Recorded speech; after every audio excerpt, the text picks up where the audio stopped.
Hello friends, welcome to my channel. Picture अभी बाकी है। तो दोस्तों, आज की हमारी मूवी है द लव पंच और ये मूवी एक क्राइम ड्रामा कॉमेडी मूवी है, इसलिए वीडियो को पूरा देखिएगा और अंत तक देखिएगा। साथ ही साथ दोस्तों, हमारे इस चैनल को सब्सक्राइब जरूर कीजिए और हमारे इस वीडियो को लाइक करना बिल्कुल ना भूलिएगा, क्योंकि यदि आप लोग इन वीडियो को लाइक नहीं करोगे तो हमारे वीडियो ज्यादा से ज्यादा लोगों तक नहीं पहुंच पाएंगे।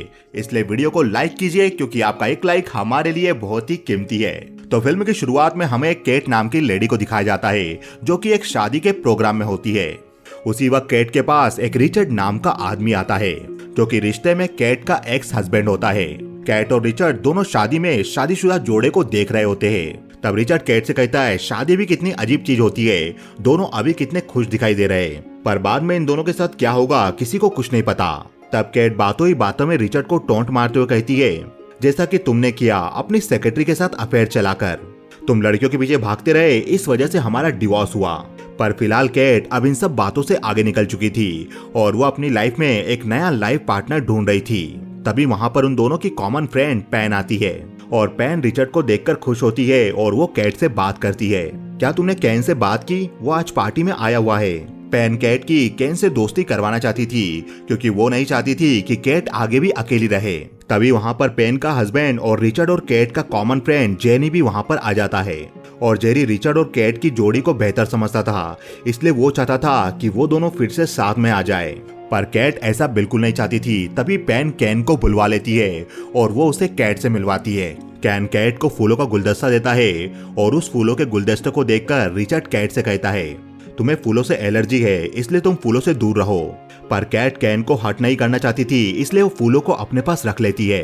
थोड़ी देर में फ्लावर के कारण केट को छींके आने लगती है और रिचर्ड केट पर हंसने लगता है। यह देखकर केट को गुस्सा आता है और वो फूलों के गुलदस्ते से रिचर्ड को बार बार मारने लगती है।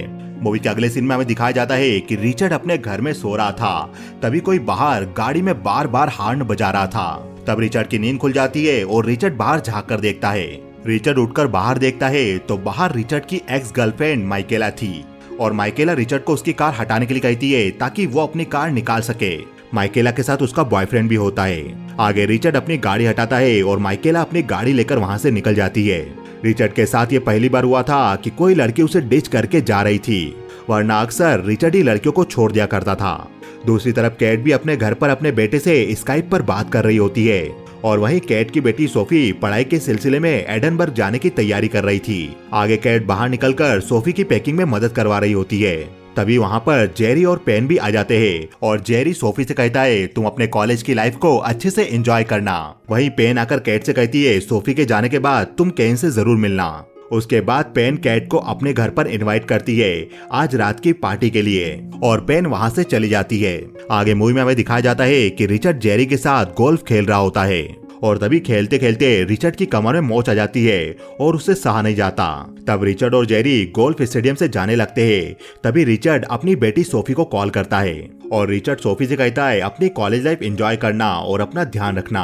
आगे रिचर्ड अपने घर पर आता है तो वो महसूस करता है कि उसके घर पर उसका इंतजार करने वाला कोई नहीं था। सोफी के जाने के बाद केट भी अपने घर पर आती है और वो भी अकेला महसूस करती है। मूवी के अगले सीन में हमें दिखाया जाता है कि रिचर्ड सुबह सुबह अपने ऑफिस के लिए बस का वेट कर रहा था। तभी बस स्टॉप पर उसके ऑफिस की कलीग डोरेन आती है, जो काफी सालों से रिचर्ड के साथ ही काम कर रही थी और डोरेन रिचर्ड से उसके रिटायरमेंट प्लान के बारे में बातें करने लगती है, क्योंकि रिचर्ड एक हफ्ते में रिटायर होने वाला था। आगे रिचर्ड और डोरेन ऑफिस पहुंचते हैं तो वो देखते हैं ऑफिस के बाहर कई एम्प्लॉय ने भीड़ लगा रखी थी।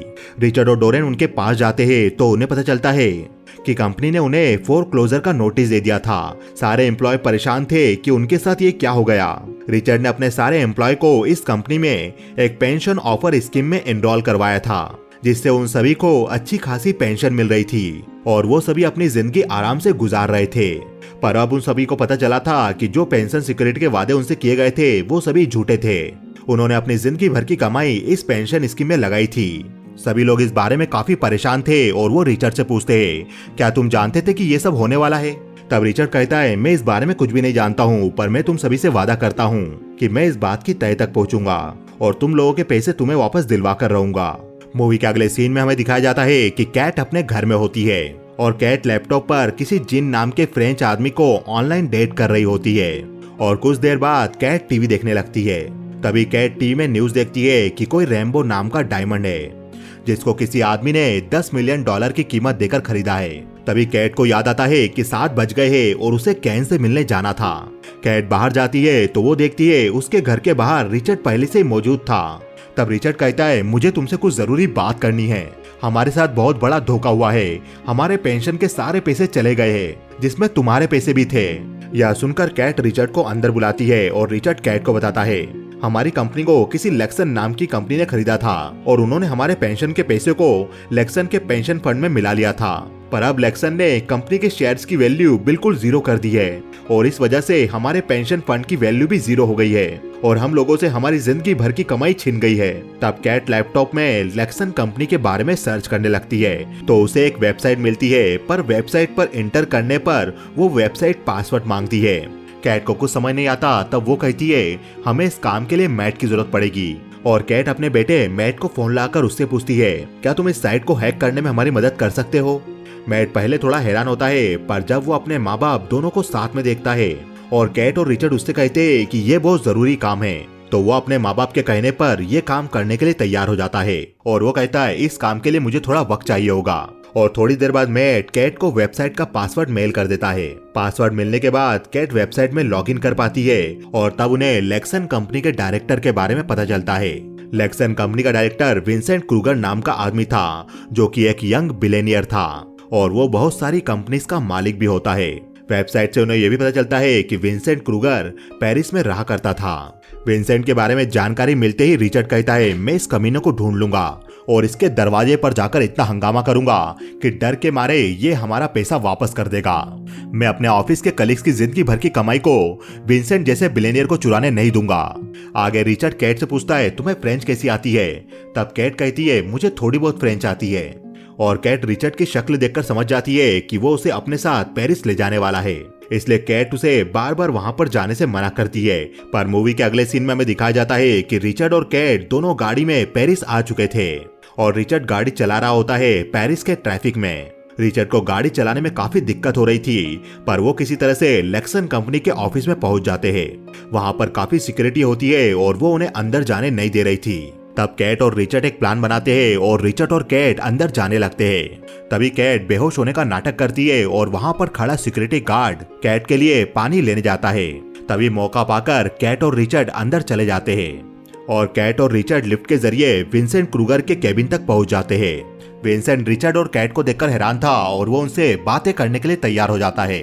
तब रिचर्ड कहता है, तुम्हारी कंपनी ने हमारी कंपनी को खरीदा था और तुमने हमारी कंपनी को बर्बाद कर दिया। हमारी जिंदगी भर की पेंशन उसमें चली गई। तब विंसेंट कहता है, मैंने बहुत सी कंपनी को बर्बाद किया है। आप किस कंपनी की बात कर रहे हो। तब रिचर्ड कहता है, हमारी कंपनी का नाम कॉल्को है। विंसेंट कहता है, हाँ याद आया, मैं वहाँ पिछले हफ्ते गया था वहाँ के मेंटेनेंस के लिए। तब कैट कहती है, जो आपके लिए मेंटेन करना होता है उसमें आप हमारी कंपनी को बर्बाद कर चुके हो। आपने हमारी कंपनी का सारा पैसा चुरा लिया जो अब हमें वापस चाहिए।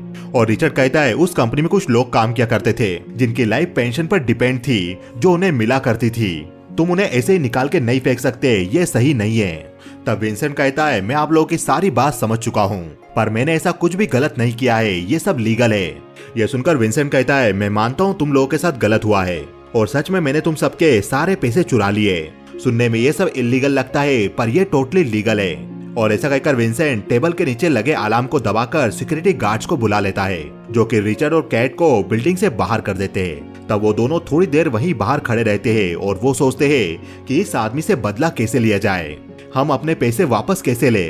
तभी वहाँ पर एक बड़ी सी गाड़ी में एक बहुत ही खूबसूरत लड़की आती है, जिस लड़की को देखकर रिचर्ड उसकी तरफ अट्रैक्ट हो जाता है। उस लड़की से मिलने विंसेंट अपने ऑफिस से बाहर निकल कर आता है। ये सब देखकर कैट कहती है, ये लड़की विंसेंट की बहुत ही खास है।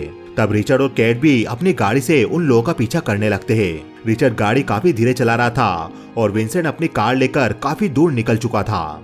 तब कैट रिचर्ड को साइड वाली सीट पर बिठाकर खुद ड्राइव करती है और वो शॉर्टकट मारकर गाड़ी को सीढ़ियों से नीचे ले जाती है। और कैट बहुत ही खतरनाक तरीके से गाड़ी चलाकर विंसेंट की गाड़ी का पीछा करने लगती है, पर विंसेंट अपनी गाड़ी लेकर वहां से निकल जाता है। और रिचर्ड और कैट डिसाइड करते हैं कि उन्हें किसी होटल में रूम लेना पड़ेगा। आगे वो दोनों एक होटल में जाते हैं और होटल के रिसेप्शन पर जाकर दोनों के लिए अलग अलग रूम मांगते हैं। आगे कैट और रिचर्ड अपने अपने रूम में चले जाते हैं और कैट अपने रूम में जाकर ऑनलाइन डेटिंग साइट पर जिन नाम के फ्रेंच आदमी से चैट करने लगती है। तब कैट जिन को बताती है कि वो पेरिस आ चुकी है। यह सुनकर जिन कहता है फिर तो हमें जरूर मिलना चाहिए। अगले दिन कैट और रिचर्ड दोनों साथ में ब्रेकफास्ट कर रहे थे। तब कैट रिचर्ड को एक मैगजीन दिखाती है जिस मैगजीन में एक स्टोरी छपी थी जिसमें लिखा था विंसेंट क्रूगर जल्द ही शादी करने वाला है साउथ फ्रांस के एक बहुत बड़े पैलेस जैसे होटल में, और विंसेंट की शादी में उसकी वाइफ ने एक बहुत ही कीमती रेनबो डायमंड पहना होगा जिसकी कीमत मार्केट में $10 मिलियन है। इस न्यूज को बताते हुए कैट रिचर्ड से कहती है इतने महंगे डायमंड को ये जरूर अपनी शादी में पहनेगी और ये अकेला डायमंड हम सभी की पेंशन हो सकती है, इसलिए हमें इसे चुरा लेना चाहिए। हमें उसके साथ वही करना चाहिए जो उसने हम सबके साथ किया। हमारे पास आज कुछ भी नहीं बचा है हमारे बच्चों को देने के लिए, इसलिए हमें इस लालची बिलियनियर से ये छीन लेना चाहिए। इसके अलावा हमारे पास और कोई रास्ता नहीं है। ये सब सुनकर रिचर्ड कहता है तुम्हारा आइडिया सुनने में बहुत ही अजीब लगा पर यह बिल्कुल ब्रिलियंट आइडिया है क्योंकि हमारे पास अब खोने के लिए कुछ नहीं बचा। इस डायमंड को चुराकर हम अपने पेंशन के पैसे हासिल कर सकते। सबसे पहले हमें साउथ फ्रांस जाने की तैयारी करनी चाहिए। आगे वो दोनों ट्रेन से साउथ फ्रांस पहुंच चुके होते हैं और उसके बाद रिचर्ड और कैट अपनी गाड़ी से विंसेंट की मंगेतर मेनन फाउंटेन के घर के बाहर नजर रखने लगते हैं। एक दिन मेनन सुबह सुबह जॉगिंग कर रही होती है, तभी कैट और रिचर्ड उसका गाड़ी से पीछा करने लगते हैं। मेनन ने अपने दोस्तों के लिए एक रिसोर्ट में बैचलर पार्टी रखी थी। यह देखकर रिचर्ड और कैट भी उस रिसोर्ट में चले जाते हैं और रिचर्ड कैट से कहता है तुम अपने कपड़े चेंज करो और मेनन फाउंटेन की गर्ल गैंग में शामिल होने की कोशिश करो। तब कैट भी अपने कपड़े चेंज करके गर्ल्स की गैंग में शामिल होने की कोशिश करती है। तब मेनन की फ्रेंड्स और मेनन कैट को देखकर थोड़ा हैरान थी और मेनन कैट से पूछती है आप कौन हो। तब कैट कहती है मैं आपकी सेकंड कजन हूँ आपके हस्बैंड की तरफ से। यह सुनकर मेनन कैट को भी अपने साथ खेलने के लिए अलाउ कर देती है। आगे कैट और मेनन की गर्ल्स गैंग साथ में बैठी होती है। तब मेनन अपनी फ्रेंड से पूछती है क्या मैं शादी करके कोई मिस्टेक तो नहीं कर रही हूँ, क्योंकि विंसेंट ने हमारी शादी को एक बिजनेस मीटिंग की तरह बना दिया है। विंसेंट ने टेक्सास से 2 बड़े बिजनेसमैन को बुलाया है उनकी वाइफ के साथ और विंसेंट चाहता है कि मैं शादी में सबका ध्यान रखूं। इसलिए वो कैट से पूछती है तुम तो शादीशुदा हो, मुझे शादी के बारे में बताओ। तब कैट कहती है मैं समझती हूँ उसका तुम्हें पसंद करना जरूरी है।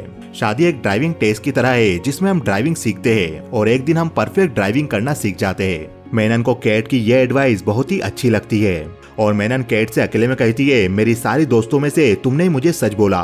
उसी शाम कैट और रिचर्ड होटल में पहुंचते हैं और रिचर्ड कैट से पूछता है तुम्हें क्या इन्फॉर्मेशन मिली। इस पर कैट कहती है आज मेरी हालत खराब हो चुकी है पर मैंने सुना है मेनन अपनी शादी में आधे टाइम के बाद वो रेनबो डायमंड पहन लेगी। शादी की पार्टी में टेक्सास से 2 बिजनेसमैन भी आने वाले हैं जिनको विंसेंट ने बिजनेस डील के लिए बुलाया है, पर किसी ने उन टेक्सास बिजनेसमैन को नहीं देखा।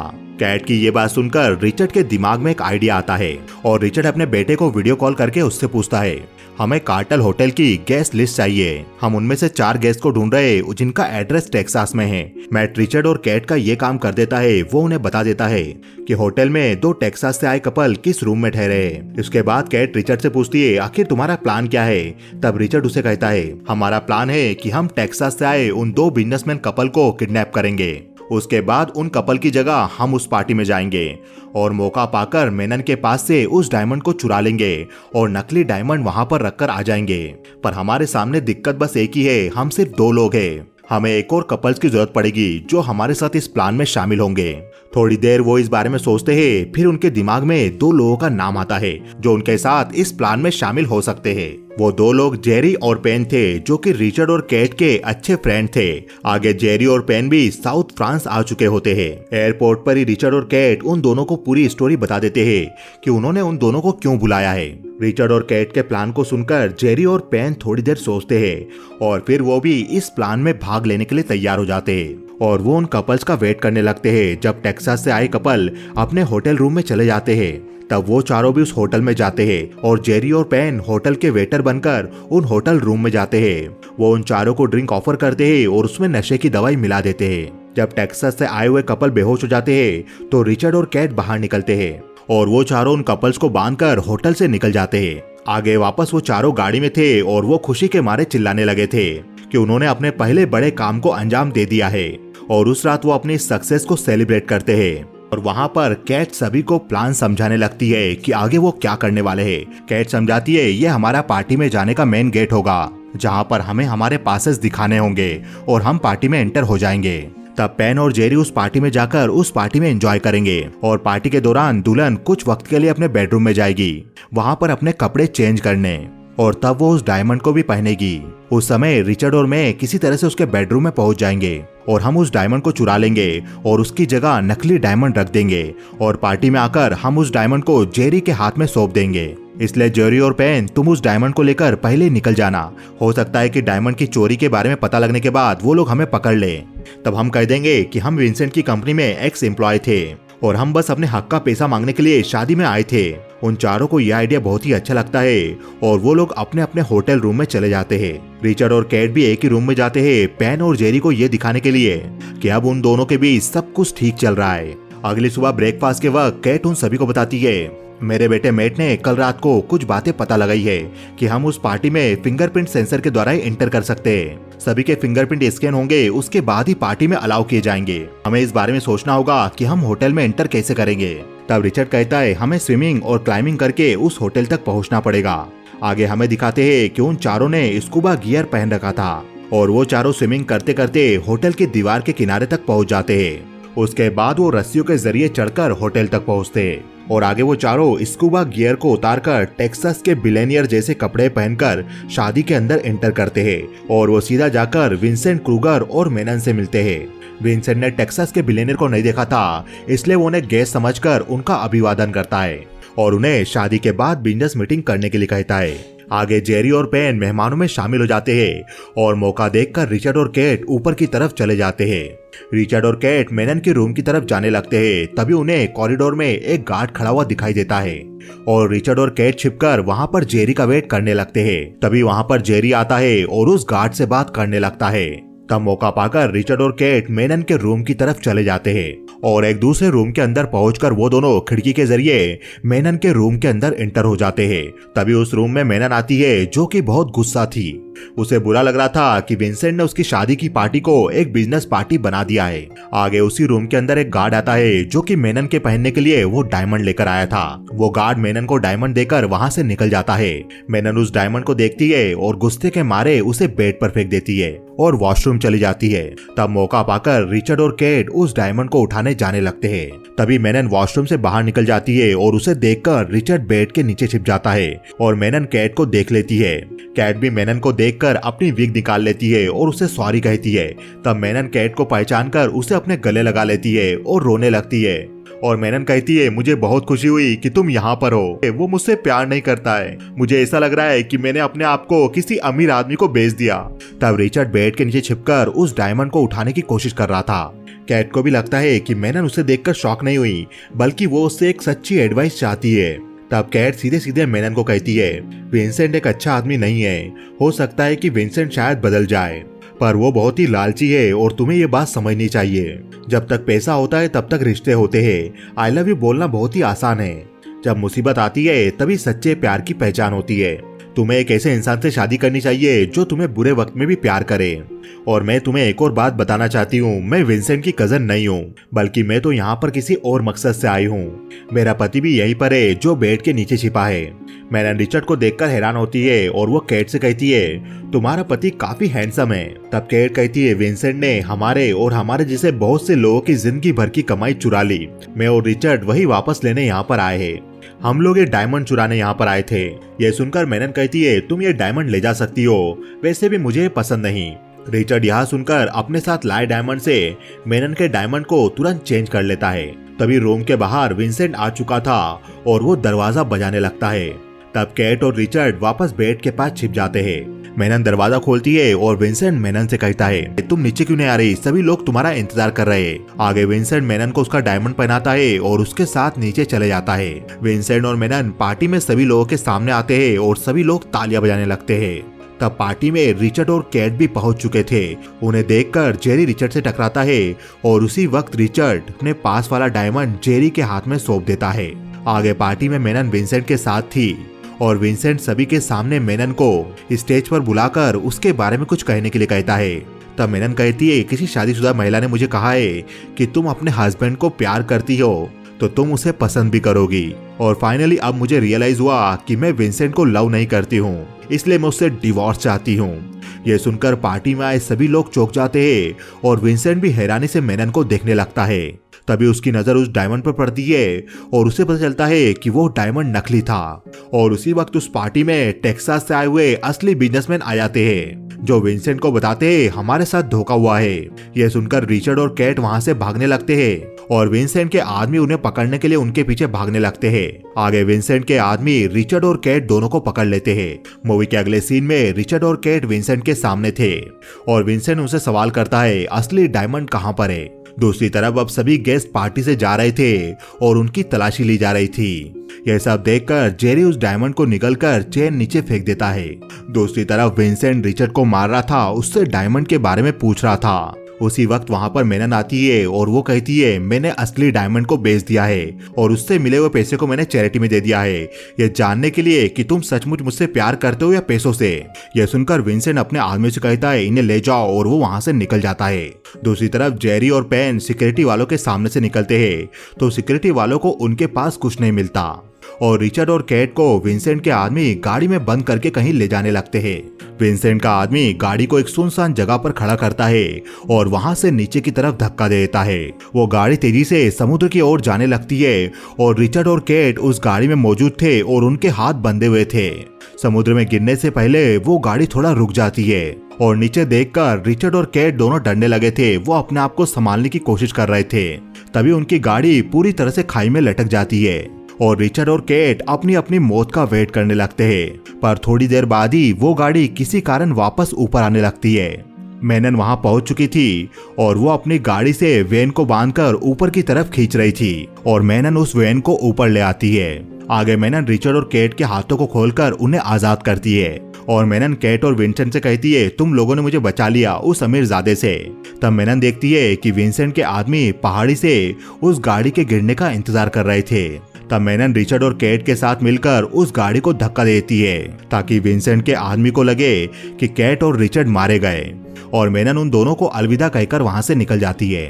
कैट के पास एक फोन था तो वो फोन करके अपने बॉयफ्रेंड को हेल्प के लिए बुलाती है। तब वहां पर बोट लेकर एक जवान लड़का पहुंच जाता है। कैट को पता नहीं था कि वो जिस आदमी से इतने दिनों से बात कर रही है वो एक जवान लड़का है। आगे कैट बोट पर जाते हुए उस लड़के से पूछती है मैंने कई बार तुम्हारी एज के बारे में पूछा था। तब वो लड़का कहता है मैंने भी तुम्हें बताया था कि मुझे बड़ी औरतें पसंद है। सिटी में पहुंचकर कैट रिचर्ड को अलविदा कहती है क्योंकि वो उस जवान लड़के के साथ जाना चाहती थी। तब रिचर्ड वहां से निकल जाता है और कैट भी उस जवान लड़के के साथ वहां से निकल जाती है। अगले दिन रिचर्ड जाकर जेरी और पेन से मिलता है और वो लोग उससे कैट के बारे में पूछते हैं। तब रिचर्ड कहता है वो किसी लड़के के साथ निकल गई है जिसे वो डेट कर रही थी। तब पेन कहती है तुमने उसे रोका क्यों नहीं, तुम तो साथ में खुश रहने लगे थे। रिचर्ड कहता है हम लोग आगे साथ में नहीं रह सकते थे, इन सब बातों को छोड़ो, वो डायमंड कहाँ पर है। तब जेरी कहता है वो मेरे पेट में है, शायद जल्द निकल जाएगा। अगले दिन कैट उठती है तो वो उस जवान लड़के के रूम में थी और पिछली रात कैट और वो लड़का दोनों इंटीमेट हुए थे। कैट चुपचाप अपने कपड़े पहनकर वहां से जाने की कोशिश करने लगती है। तब जिन नाम का वो लड़का उठकर कैट को अपने पास बुलाता है और उससे बातें करने लगता है। तभी उस रूम में एक पुराना सॉन्ग बजने लगता है और कैट उस सॉन्ग को पहचान जाती है। तब वो लड़का कैट से पूछता है क्या तुम इस बैंड के बारे में जानती हो, क्योंकि मैंने ये गाना कभी नहीं सुना। यह सुनकर कैट को एहसास होता है कि जिन और उसकी उम्र में काफी अंतर है। शायद वो जिन को डेट तो कर सकती है पर उसकी पार्टनर बनके नहीं रह सकती। दूसरी तरफ रिचर्ड और हैरी भी उस डायमंड को पेरिस में ही $15 मिलियन में बेच देते हैं। उसके बाद वो रेलवे स्टेशन पर जाते हैं वहां से निकलने के लिए और जेरी रिचर्ड से कहता है हम यहाँ के रेलवे स्टेशन से यूरोप के किसी भी रेलवे स्टेशन तक जा सकते हैं। तब रिचर्ड कहता है हम कहीं नहीं जाने वाले, हम सीधा लंदन जाएंगे।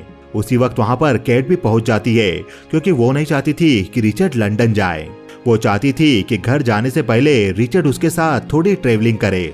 रिचर्ड ये सुनकर थोड़ा हैरान होता है और वो कहता है ये थोड़ा अजीब आइडिया है पर बिल्कुल ब्रिलियंट आइडिया है।